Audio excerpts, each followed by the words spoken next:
Let me grab some questions.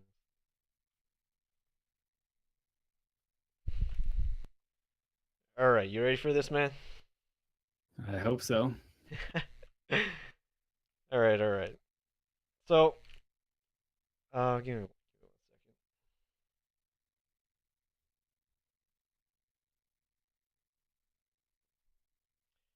All right. So I'm here with Timothy Billard, or Super Skuj, as you're known for on Twitch. How you doing today? I'm doing all right. How are you? I'm doing pretty well. I just want to let you know that I'm recording this conversation. I just wanted to ask you if that was okay with you. Oh yeah, of course. All right, all right. So you're a Twitch streamer, right? That's right. All right. So how long have you been streaming? Probably about 4 years. Started sometime in 2013. And what persuaded you to start streaming? Well, I used to watch a lot of streams, really, and it looked like fun. Thought maybe I'd give it a try. Wasn't sure what I would do at first with it, so I just kind of did a bunch of different stuff. But eventually, I settled on speed gaming. Oh yeah, yeah, yeah. So why did you choose speed running? Well, one of the main reasons was because I could stick with the same game for a long time, and it was really hard to decide what games I wanted to stream when I was doing a lot of different things. I don't have to buy new games to play one stream or anything like that. I can just stick with one thing. So that was a strong factor. Plus, it's fairly competitive without being directly head-to-head competitive. So it gives you some motivation to improve yourself without really um, being too harsh or whatever. All right. So it gives you some motivation to improve yourself. Oh, my bad. I'll just have to cut that out later. And so how did you end up building your Twitch community or your like fan base, should I say? Well, the most for me, mostly it just took time. I just streamed a lot, and a few people came and went. Overall, eventually, again, a few followers. But it definitely helps to do something like speedrunning, where there's a strong community built around it. Once you become involved in the community outside of the stream, you build up contacts and basically social networking with other speedrunners. And of course, you watch them, they watch you. You form like a nice community there. I That's a mean, great way to get started. it sounds like a lot of work, but like, did you have like any kind of fun going into it, or like, was it strictly business for you?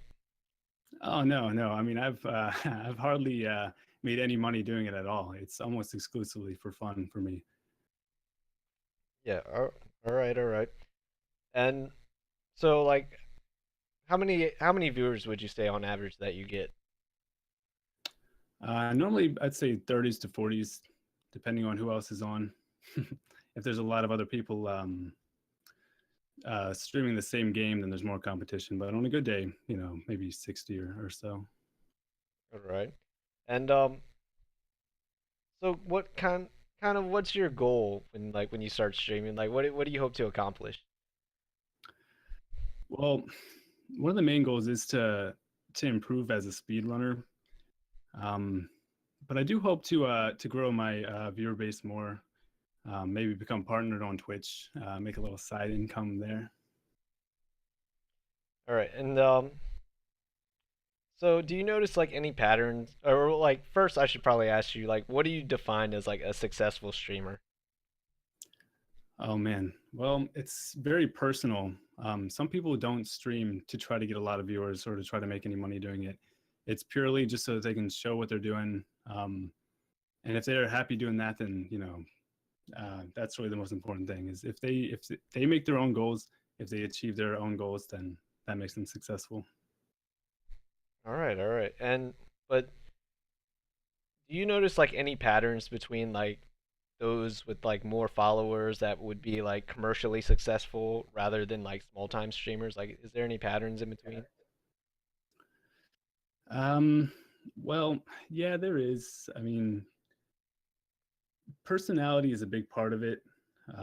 Some people are just so much fun to watch, so and you know who they are. Like you know that a person's going to be successful just by watching them, or that they have the potential to be successful. Anyway, there's a lot you can do outside of the actual stream itself, though, and it's hard to identify how much work a person puts into like networking or things like that. Um, it's hard to say exactly, but there's somewhat of a, a pattern or a recognizable correlation, I guess. And just for yourself, um, so like, how would you say that your stream was a little more unique than like like any other person's stream? Well, the thing I get commented on most is that I'm much calmer than normal streamers, especially speedrunners. You know, when there's a lot of people who tend to rage pretty hard, as they say, when they're on a bad run. But I usually can keep my temperament pretty well neutral, and a lot of people that watch me really like that I'm a calm and relaxing stream to watch. Maybe a bedtime stream. Yeah, I've actually seen some of the comments in your chat, and a lot of people comment on your voice, Yeah, yeah, and so is that like your approach to streaming? Like you try to come in with like a calm mindset? yeah, definitely. Since it's been brought up to me, especially, I definitely try to continue to convey that kind of a persona. And not just like live viewers, but like how many followers or like yeah, or how many followers would you say that you have?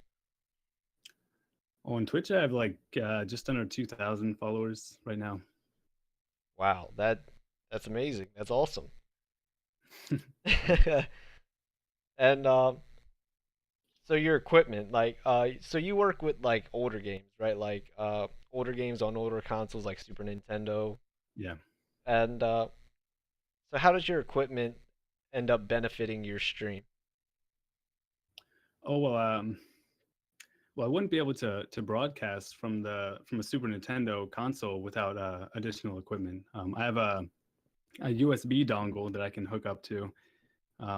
Otherwise, I'd have to play on an emulator, which is okay, but emulator doesn't play as well as consoles. And for high level gaming like speedrunning, you really want as much of an advantage as you can have. Um, there's also a fancy thing called flash carts, which are basically cartridges you can plug into your Super Nintendo, put an SD card in it, and play basically any games at all. Um, and of course, that gives me the opportunity to have a little more variety if I'm feeling adventurous and want to step outside of my normal comfort zone. All right. And so did you build your own computer? Yeah, actually, I built this one back in like 2011, and it's still barely trucking along. I'd like to upgrade it soon if I can. uh so like my question is like so you have like a bunch of equipment, but did it ever seem like tedious like putting together your computer or like hooking everything up just to like get some time for you to stream? Like was there ever a time that like streaming was like tedious to you or like if it didn't feel like fun? Oh yeah, yeah. Mostly when you're first setting up, it can be really hard. You know, you're gonna run into completely random problems that you have no idea how to solve.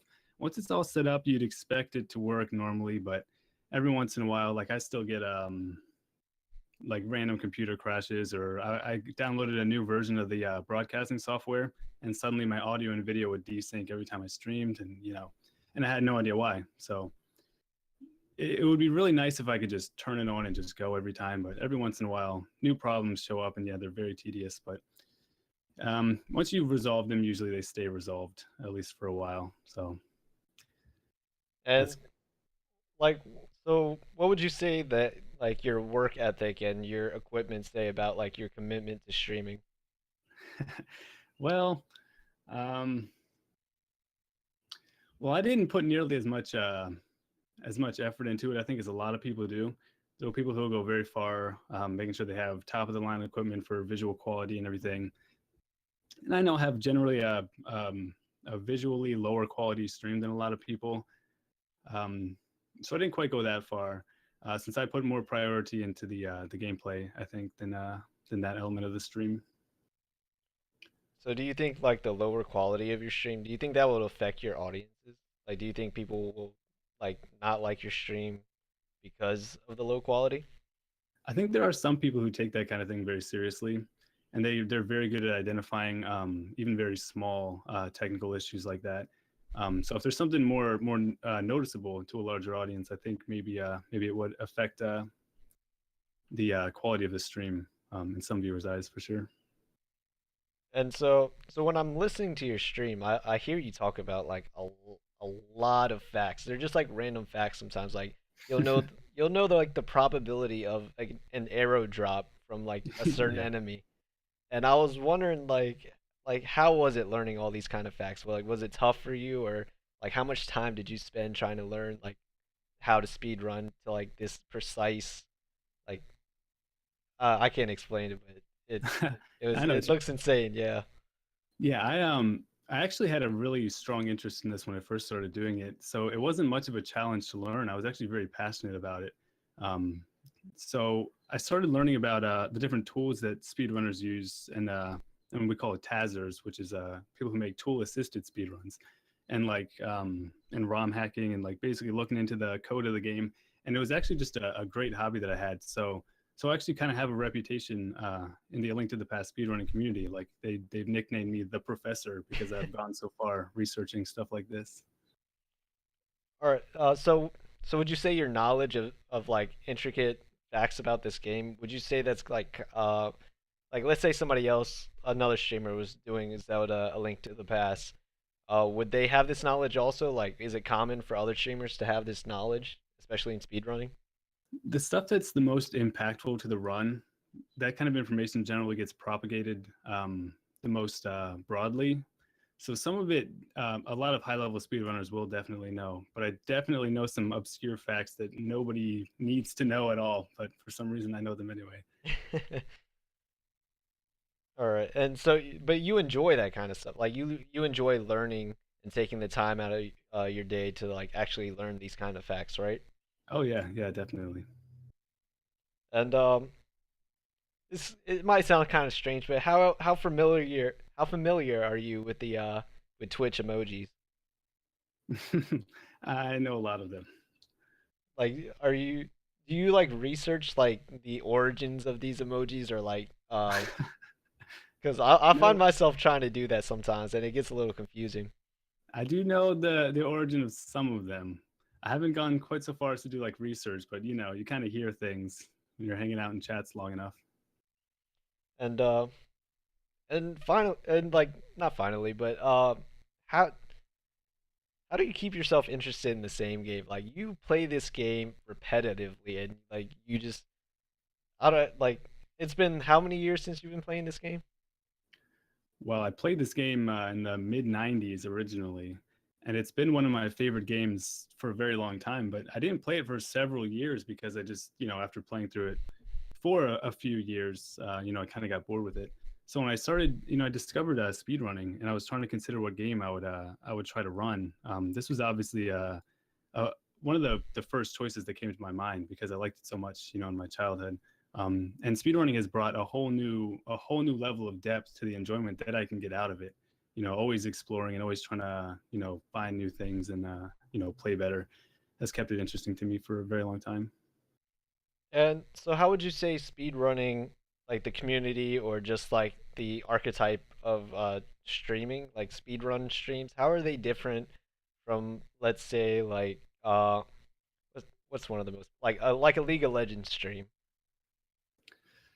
League of Legends, I guess, is more directly competitive. People are generally playing against each other, and you have teams of people that support each other.